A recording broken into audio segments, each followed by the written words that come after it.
There will be no personal nor direct attacks on anyone.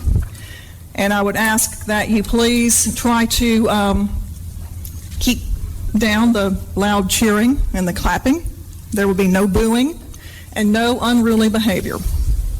With that, this is painful, and it will be for a long time. Donald Trump, baby! That's right, this man knows what's up! After all, these are a couple of high-stepping turkeys, and you know what to say about a high-stepper. No step too high for a high-stepper. This is Midday Mobile with Sean Sullivan on FM Talk 106.5. Well, Sean's a tough guy. I mean, I think everybody knows that. You know, Sean, he took some licks. He hangs in there. Yeah, what's wrong with the beer we got? I mean, the beer we got drank pretty good, don't it? Did you hear what I said? So this is a brave council. I had no doubt about them. That doesn't suck. If you don't like it, too bad. Last question, were you high on drugs? Last question, kiss my... All right, here we go. FM Talk 106.5 and Midday Mobile. Glad to have you along. And great, because it's not Shark Week, but at least Shark Hour. Break it out here on this show. And really excited. We'll talk about an event coming up tonight, and we'll talk about it with the person you'll be hearing. As Chris Fischer has joined us, the expedition leader and founding chairman of OSearch, and Dr. Sean Powers, chair of marine sciences at the University of South Alabama, also senior marine scientist at Dolphin Island Sea Lab. Gentlemen, welcome. Good to see you. Thanks for having us. Great to be here. Hey, this is, Chris, you've got a lot of people, when I said you're coming on the show, they're like, yeah, because I was excited. They said, man, I've seen this guy on TV. I've seen his work. So what do you tell people? What's your, they stop you walking down the street and they say, OSearch, what do y'all do? What is your group? What's your reason for being? Well, I think OSearch is something that's evolved over a lifetime, coming out of a passion for fishing, realizing we weren't connecting the dots between the practical skills on the water with the academic community to make sure we can create the best policy so all of our great-grandkids can eat fresh fish sandwiches. That's a good thing. It was really that simple, about trying to make sure there's an ocean full of fish and creating radical awareness about what's going on in the ocean and bringing together these communities that simply weren't working together for various different reasons, all of which, our kids and their kids and the future got lost in, smaller conversations and smaller thinking. So could we be an organization that just brings everyone together on a common vision that's great-grandchildren first, and that common vision is just trying to make sure we deliver them something we're proud of when our time is done here. Is, in your opinion here, for all the time you spent there, the oceans, the Gulfs, is this, should they be museum pieces, or should they be somewhere that we are fully engaged with? You know what I'm saying? Because there's this debate that goes on, this idea of conservation versus preservation, how much is mankind involved with the system out there? And some people would say they should be not at all, and some would say 100%. Well, I can tell you this for sure. Nobody wants to save the forest they can't walk in. Mm-hmm. So I don't think that that's a very practical approach to just say we don't want to go out there and everything will be okay, because then other people go out there and there's no one to watch after things. Right. Really, in my opinion, when you look at the ocean, what you're looking for across the entire world, in particular when you get outside the United States where there's no enforcement, is you're looking for the maximum amount of sustainable activity you can have across the ocean of all different types of things, because that sustainable activity in areas where there is no enforcement, and it's very, being poached a lot and other things, those sustainable actors become your free enforcement fleet. Sure. They have a vested interest in doing it. Or they can at least report it, eyes on the water. It's such a huge place, right, for someone to try to look after things. So maximum sustainable activity is where you're going to find OSearch, conservationists. Well, okay, and the conservation movement, this is stories probably different places across the globe. That's right. For what is sustainable, what's not sustainable, site-specific. So as you look, the hot spots out there, these make the news stories. You got places, that seem half a world away. What about here in our own backyard, the Gulf of Mexico? Well, I'm not an expert on the Gulf, but I can tell you in certain areas, like off the eastern coast of the United States, we are turning it back into one of the great wild oceans again.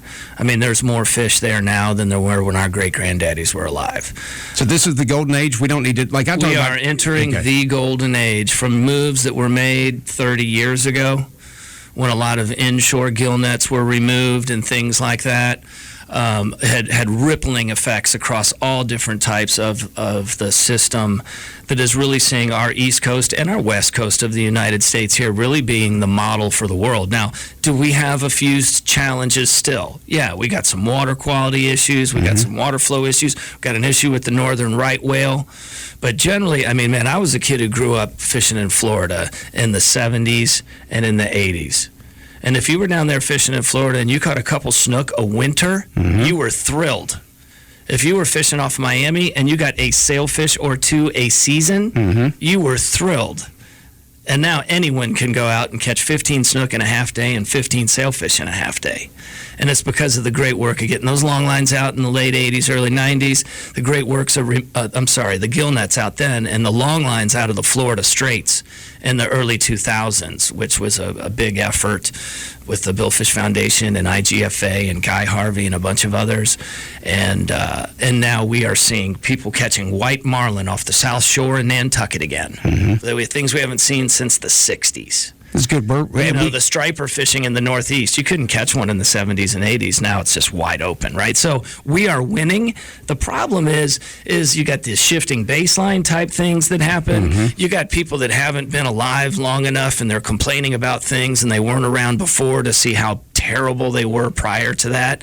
And so we need to try to find a way to get everyone this kind of common reference of where we were, where we are, how we've gotten there, so that there's kind of a common perception of what's going on. Because right now, if you're complaining a lot about the fisheries and what's going on out here right now, you weren't alive trying to catch fish in the 70s. By the way, we'll have a common bond as a guy that spent some time fishing canals leading out into the Atlantic in Dade County for snook. I lived that too in the 80s. So how much better is it now? Yeah, it's a lot better down there. It's for sure. But looking at the situation, the fact that it's all connected, all the water's connected. If we deal with like pelagics, for example, it's weird though, because you can do everything right here. We can do everything right off the coast of Alabama, our 68-mile shoreline. We do everything right.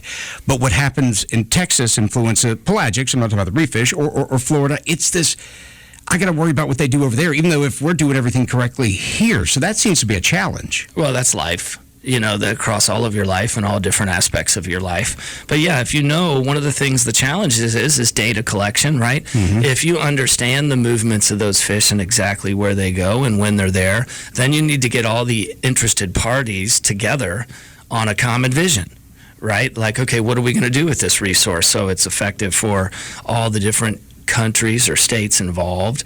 And a lot of times there's no data to pull those groups together because we don't exactly know. I would suggest, you know, in your situation where you're talking about mahi and whether it was here or Florida or Texas, I suspect if there's an issue with your mahi here, it's probably happening outside this country, not in another state. How do you do that? I mean, you already got the challenges state to state. You're talking about bringing groups together, Chris.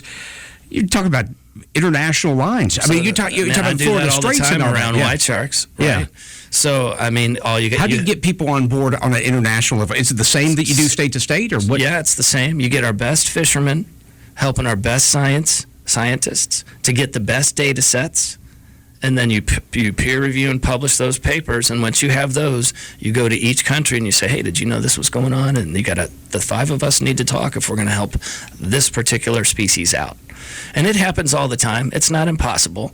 But the one thing I'm picking up from this conversation a little bit is one of the things that struck me and why I pivoted. I mean, we were doing offshore adventures on ESPN Outdoors, catching big game fish all over the world in a shiny white boat. Yeah, making folks like me go, man, that's a good job. Yeah, but you know what I felt like after doing 188 of those? I felt like a taker. Here I was preaching about all the great stuff we should be doing for the ocean and all the things, and really I'm just going out and catching all the time, and I never really looked at myself and said, what am I actually doing for the ocean and its future? Yeah. Rather than complain about it, like, what am I doing? And when you find out that we have data deficit everywhere, we don't have our best fishermen helping our best scientists get the best data. Until we have that happening, there's no room for complaining. right? Because then you're part of the problem, not the solution, right? So we need to get fishermen, commercial and recreational fishermen, working with our scientists on a regular basis. That's what O-Search is. O-Search has nothing to do with great white sharks. Yeah, it's the biggest great white shark research program in the world, but it has nothing to do with that. What it has to do with is getting world-class watermen and world-class scientists to come together and leave their differences behind and how they feel about one another and do something great for our grandchildren. Right. And so, like, if we're concerned about the snapper fishery, we shouldn't complain about it. We should have our best snapper fishermen helping our best snapper scientists, not complaining about the scientist who went out, doesn't know how to catch, didn't get any, and had bad management, right? So O-Search is an organization that has trust in different sectors that most organizations don't. We have trust in the rec community, trust in the commercial. That's where we come from. We have trust now over all these years with 80 peer-reviewed papers in the academic world, and we have trust also in the policy space. So what we're really trying to do is to get everyone to come together to realize that in the end, it's going to take us all. Right. It is good. There's no us and them. There's no me and you. There's like, here's a problem. What are we going to do about it? And I think that's the first thing that needs to be overcome when you start talking about these conversations like that is, fishermen, scientists, that doesn't matter. It's just us, and what are we going to do about it? And if we don't have our best fishermen helping our best scientists, we don't have our best shot at delivering an abundant ocean to our grandkids. I talked to Chris Fischer with O-Search. He's going to be speaking tonight. We're going to talk about that more. There's a trust component in what you're talking about, and I think we're very lucky here in having Dr. Powers here as well. Recreational and scientists work together. I can't speak for the commercial side, working together. Wanting it to be better. I can't speak for everybody, but wanting it to be better. But at the same time, people are worried that their side of it, be it, and I'm speaking for the fisherman's side, not that recreational, that fish is, that red snapper, its value to the recreational fisherman and to the economy and to the experience is exponentially higher from a commercial side. And the commercial person says, but this is how I feed my family and I run this company and I employ these people. Those things are clashing, even though I think we all want the stock to be healthy. Yeah, you got to find the middle ground on that, and everyone's got to. You got to find the middle ground on that. I agree with you. I mean, it's important both commercially and recreationally, right? And we don't want to spend the whole time focusing on one obvious error and mistake in the system amongst a lot of success stories, right? Around redfish or snook and slot limits and other things like that have been hugely helpful. But that was a result of our best fishermen not helping our best scientists. The whole red snapper debacle. Yes. If that would have been, if they would have been collaborating, that would not have occurred. Yeah, and questions you brought up about, who gets the fish. I mean, those are largely policy political, and they deserve it in that arena. Right. Whereas, the scientists working with some great fishermen should be able to tell them, here's how much you can harvest. Now, how the public wants to harvest that or use that how you resource, allocate that's a different political, a stakeholder political conversation that needs to be had, and it's a very, very important one. But that's a little separate. We hope to keep that conversation separate from the science. All right, and on the science side of this, that relationship between fishermen and science. I mean, I don't know, say unique, but we're in a pretty great situation here in the relationship between, like, the Alabama Deep Sea Fishing Rodeo and the Dauphin Island Sea Lab. This fact that I competed my whole life in this tournament that I didn't really realize till a decade or so ago was such a big deal for science. I just thought, maybe we fish a rodeo. It's good fun. Stuff. That's the way it ought to be. No, exactly. And Chris and I were talking about this before, lamenting, I like to think I'm an okay fisherman, but I sent a lot of graduate students out on a lot of boats with no fish until we figured out, well let's call Captain Richard, Captain Bobby, Skipper, the captains who were really, really wanted to help us. I mean, most of these captains helped us pro bono at first. Right. I mean, just because they wanted to. And, they want to give back. And now it's great partnership because they're so engaged, and I don't have to yell at my graduate students because they spend 7 days on the water and not catch a fish. How can you expect them to catch? Yeah, but all the time your graduate students were studying the science. The rest of us and the captains out there were studying how to put fish on the boat. So it's a good. We're gonna come back. I do want to get into the shark discussion. You said that is that's the hood ornament for your organization. What people brings a lot of attention to you. So I do want to talk about that. And of course, you mentioned white sharks. That is It's a story about times changing. That growing up, if I would have said there were white sharks in the Gulf, I'd have been laughed off the dock at Dolphin Island Marina. And today, I've interviewed, two different people in here, divers that brought video in and been around them. I want to talk about sharks and a whole lot more when we come back. Chris Fischer, Dr. Sean Powers, our guest right here on Midday Mobile.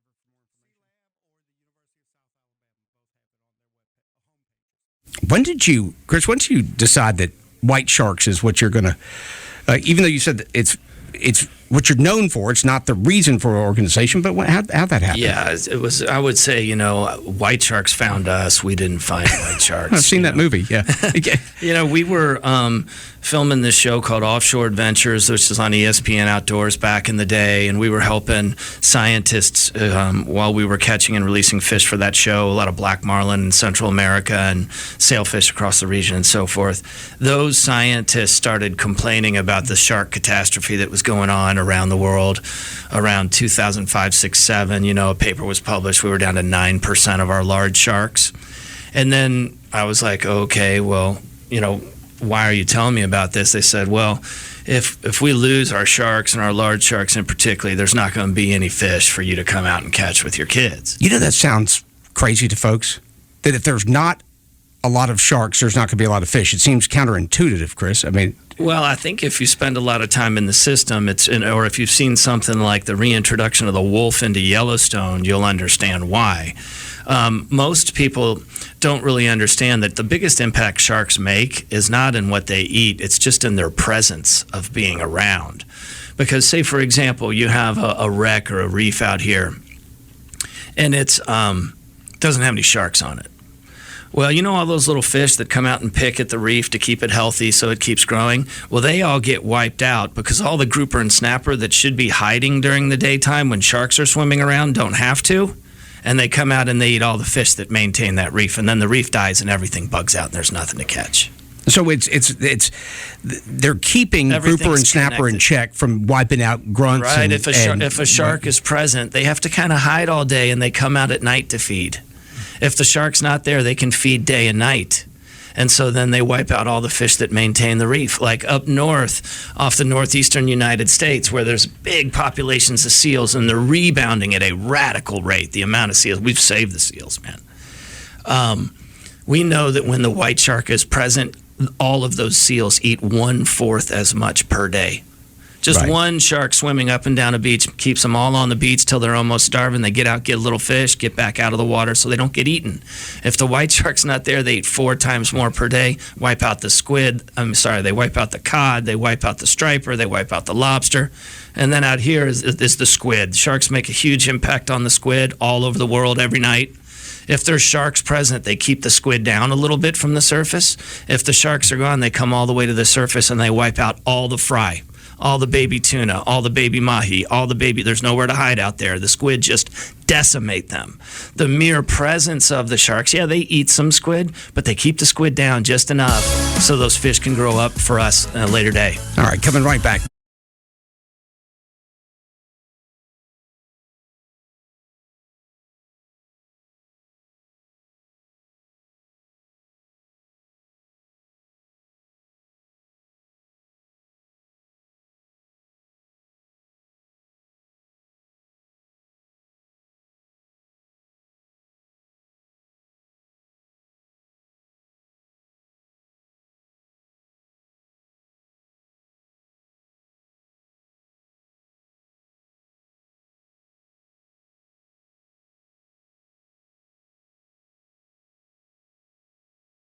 This is Midday Mobile with Sean Sullivan on FM Talk 106.5. All right, right back at it in our conversation about, a whole bunch here, but what goes on in the water, what goes on in the Gulf, the oceans of the world. Chris Fischer from OSearch, Dr. Sean Powers, University of South Alabama, and Dolphin Island Sea Lab, our guest in the studio. Take a call here as we get back into it. Tim is in Bay Minette. Tim, what's your question? Hey guys, enjoying your show. I was just listening, and when you mentioned something about the fisheries that touched the nerve, it made me want to ask. with being a resident of the state of Alabama, paying for the fishing license since they started charging, and I'm in my late 50s and got kids in their 20s, they'll be paying that fee for all their life, I guess, until they stop fishing, if you will. Where does all that money, how do you total all that money? And I know where you spend it on, conserving the fish and whatnot, but at the same point, there's no way to get free fish anymore, anywhere, on a river or anywhere. And with the way things are going, a lot of people that might want to fish anywhere will cost you, $100, $200 to go fishing for a couple of snapper a day. That being said, is there any way to regulate maybe the price that you're charging or the state's charging for fishing license for saltwater and freshwater? And there again, because if you go fishing, like I said, even with your buddies, you go out there 20 miles or whatever, you'll see little kids just holding onto the rails just so they can count heads out there. You're not even fishing, but it makes it bad for people to go out on a day trip. Hey, Tim. If they are that abundant, in other words, all right, why Tim, charge so much? And what do you think about the total amount of snapper and other species out there being available just to the general public? Hey, thanks, Tim. Yeah, Sean Powers, what's your take on that? So I don't know about a couple $100. I think that I don't know where he's buying his resident saltwater license. He might have been talking total cost, I think. Oh, total cost. Fuel and all that. But, yeah. But, the key that people have to understand is that license revenue supports so much. The Conservation Department and Marine Resources receive $0 in the state budget. All of it same thing for wildlife. It's nothing from the general. Yeah, it's not only the money you pay, but it's the money the federal government matches. Like Wallet Bro and those projects. Exactly. Yeah. So that money is absolutely critical. As far as what the license fees should be, that's definitely a question they should direct to Scott Bannon or Chris Blankenship, the Conservation Commissioner. We don't have much, obviously, any role in that, but I do want to impress on people the absolute best thing they can do for this resource is use it. Use it legally. Buy the licenses, because that brings in the revenue that allows enforcement. It allows a ton of research activity. And really, people are surprised when you tell them that. But the best thing you can do for this resource, and you're right, it applies to wildlife as well as fisheries, is to use the resource. Use it legally, but use that resource. Maximum sustainable usage. Because that's what's going to support all of our efforts to keep it thriving. Yeah, Chris, it'd be harder, I imagine, to talk to non-users. You mentioned that people who don't walk through the forest don't care about protecting it. Users of it, people that are engaged with that resource. They love it the most, right? And they want their great-grandkids to be able to see it that or better, that way or better. So, I'm a perfect product of that. I'm a kid who grew up chasing fish and frogs around the farm ponds and creeks of Kentucky, and my passion for the water led me to a career on the water. And I still, at this time, for me, catching a bluegill in a pond is the exact same feeling as catching a white shark on a ship. I'm a fisherman. I love the water. I'm not a tuna fisherman or a fly fisherman or a bass fisherman or a bone fisherman. I'm a fisherman. Yeah. I like to catch stuff. I'm with you. I've cut from the same cloth on that. Let's talk about this with the popularity. You mentioned brim versus a white shark, but that white shark captures attention here. And I wonder about that, as we were talking about during the break, the idea of looking at total ecosystems and looking at total populations of fish. Heck, we look at snapper and tonnage in the Gulf versus individual fish. But in the world of white sharks, their popularity is that they get a name and they get a tracker. Chris, you know what I'm saying? They become celebrities. Well, we knew, so in 2007, when we began to pivot toward helping solve this global shark situation, there was no data. The biggest challenge in managing forward is data deficit. This is why the fishermen and the scientists have to come together, because the fishermen can radically accelerate the rate of data collection for the scientists. If they have to do it on their own, it's going to take 10 times longer, right? Right. And so it was all about data collection around these large sharks to bring them back because of what we spoke about earlier. And, we've been able to pull that off. We've had 43 expeditions around the world now. It's pretty incredible. Our next one will be our 44th expedition in July in Newfoundland. and which is a striking number because I didn't really realize that till right now. When I benched Marc Cousteau back in the late 90s, he led 22. My goal was to try to lead as many trips as Cousteau, and he led 22 expeditions. And you did. So You've done 40. I guess we'll double up on him in July. And you did it without the stocking cap. That's right, the signature Cousteau stocking more of a ball cap. Yeah. Pair of coasters. So the white shark world, we knew we had to solve the puzzle of their lives to manage them back, right? Because if the white sharks come back and the large sharks come back, the system comes back. You got to explain that to people, because a lot of people that aren't you, and they'll go, why the heck does Chris want white sharks that, we've seen the movies, whether they're attacking a movies, surfer or eating a seal, or whatever. Why does he want them back? It's simple. The path to abundance, to making sure our great-grandkids eat food, is through our large sharks, because they're the balance keepers. They prevent the second tier of the food web from exploding in numbers and wiping out all the stuff we need to eat. That's the bottom line. I mean, they prevent the second tier of the food web from wiping out the lower levels of the food chain, which we need to eat. So we talked about the squid earlier. We talked about the seals earlier, right? We talked about the fact it's not so much how much the sharks eat, it's just their presence. If white sharks are swimming around a reef, the grouper and snapper that want to eat the fish that maintain the reef have to hide all day, or they will get eaten. They come out at night, and then they can't wipe out the reef, right? So the mere presence of the sharks makes the reef healthy. It's the same with the seals up north and the squid offshore. So, the whole thing started with sharks, and we knew we had to understand their life. For the first time in history, we're going to have to figure out where white sharks give birth, where do they mate, what's their full range, so we can bring all the different countries across that range together for policy. And even though we were in the process of doing it, we knew at the same time that we had to shift the conversation around sharks at the same time. We had to undo everything Jaws did. Mm-hmm. While we were solving the science puzzle, so that when we were done, if the science dictated that we should consider some discussions around some sort of policy change, the whole world, if we let them into that whole journey, would understand why when that time came, versus totally not understanding it.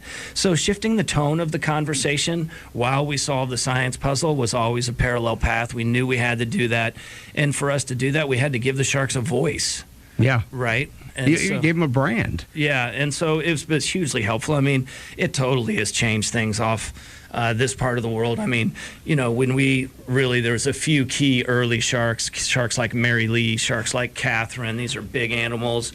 Tell folks, too, when we talk about those two specifically, those sharks, when you say big, people, you'd say, well, that's a giant white shark. How big? Well, I mean, I wouldn't call them giant ones. I've seen some giant ones. We've caught, I think we've caught and released the 10 biggest fish in the world in history.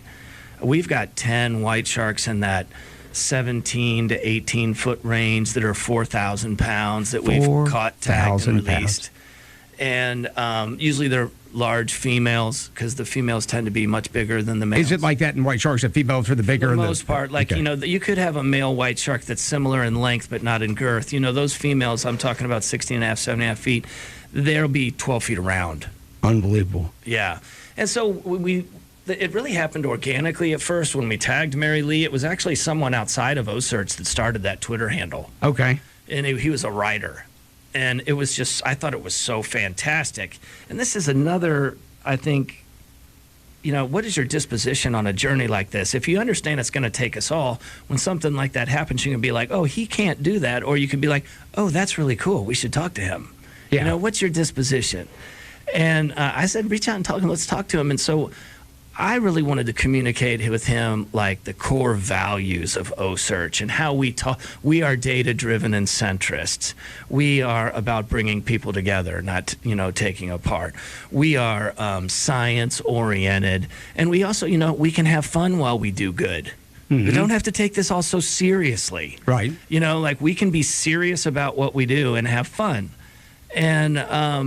And so he was doing amazing things, and we started to sync up, so he sounded like how OSearch would speak. And Mary Lee was named after my mom. I thought Mary Lee was going to be the last shark we ever touched. I thought that I was going to lose the house in my ship after that trip. I I had leveraged everything to try to build O-Search and make it happen, and I thought I was going to go home from that trip, and I thought I was going to lose the ship and lose my house. And we happened to catch this big shark named Mary Lee.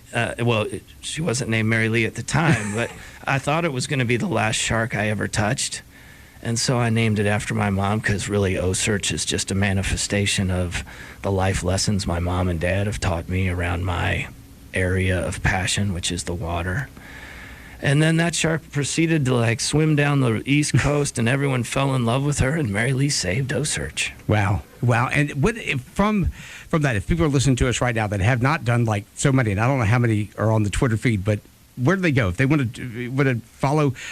Talk about O-Search online, where they can go there, and if they want to follow a shark, they want to see these updates. Yeah, I mean, you first just follow the @OSearch handle on any platform. That's with the C, y'all, like ocean, but search. Yeah, it's ocean and research pushed together, OCEARCH.org. And then from there, if you follow that, then you'll be able to see the sharks chatting.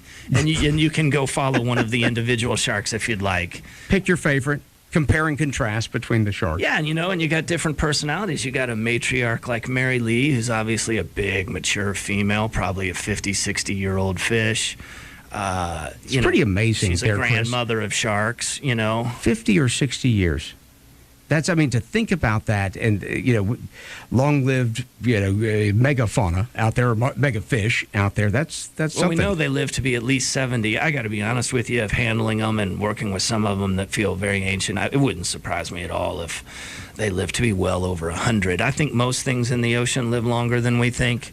I think it's emotionally convenient if you think they get big fast. Yeah. If you're taking a lot, right?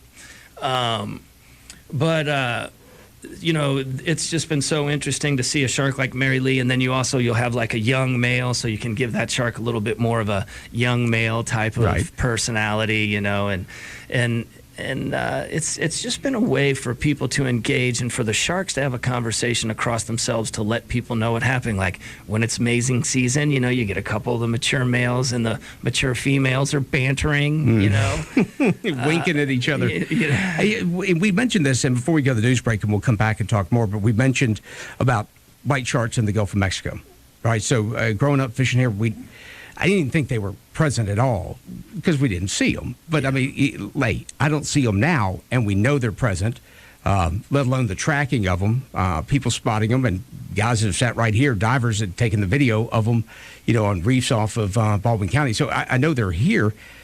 How many? How prevalent?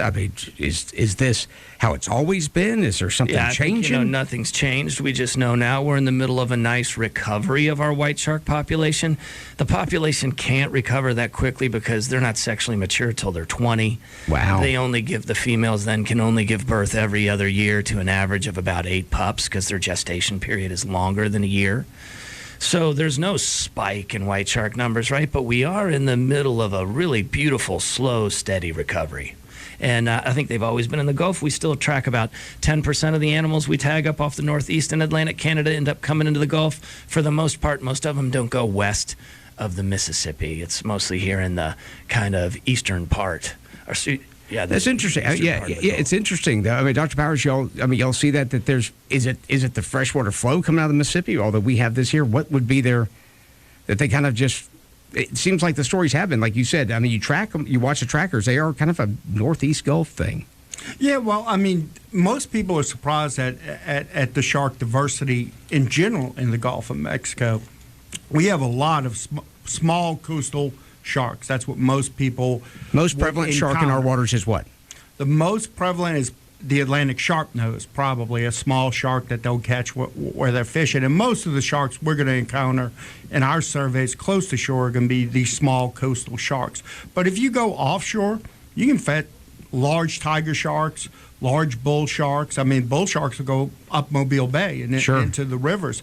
So generally, those white sharks, and Chris can correct me if I'm wrong, are going to be much further offshore.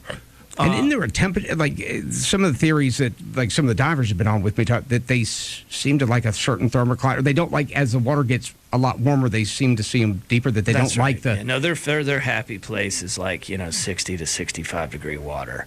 And which takes out a lot of the Gulf of Mexico and the surface. When it gets to be much over 70, they bug out. Even if you get on a white shark in over 70 degree water, you might be on it, but it'll have lockjaw. It's just too hot. For any of the sharks, it would be rare that they go offshore in August. It's just too warm. Even the small coastal ones. When all our white sharks in August, they're all the way back around and up in Atlantic Canada and off of New England. So they're just here in the wintertime for a few months. All right, they're all getting ready to bug out right now, actually. We'll talk about that.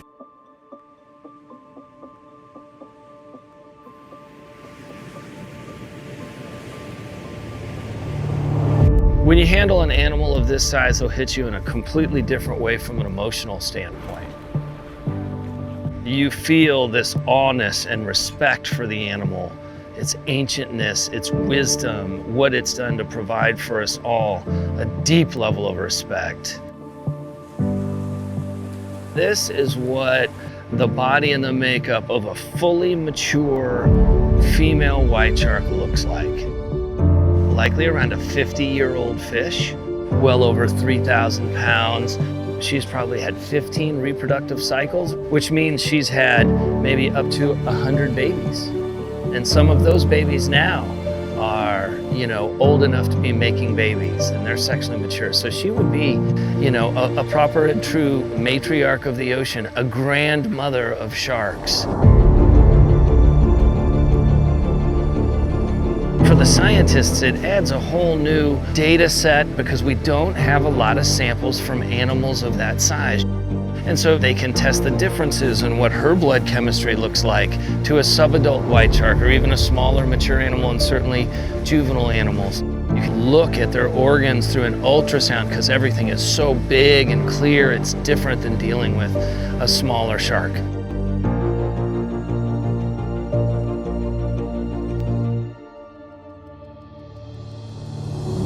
You can see all these scars and blotches and colorations that are on her body. And that's really the story of her life, the story of what she's had to go through. We wanted to give her a name that reflected her ancientness and her awesomeness and her wisdom and what she will share with us and what she's doing for our future.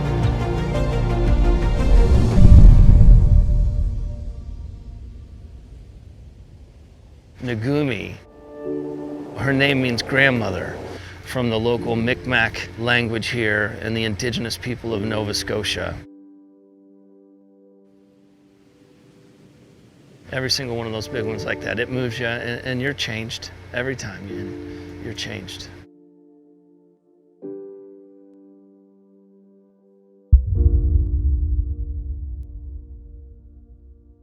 Talked about this during the break, and I love this. This is maybe how people can connect bigger ideas. The number of sharks equals the amount of oysters and scallops. Now, the heck? Sharks aren't eating oysters. Sharks aren't eating scallops. What are you talking about?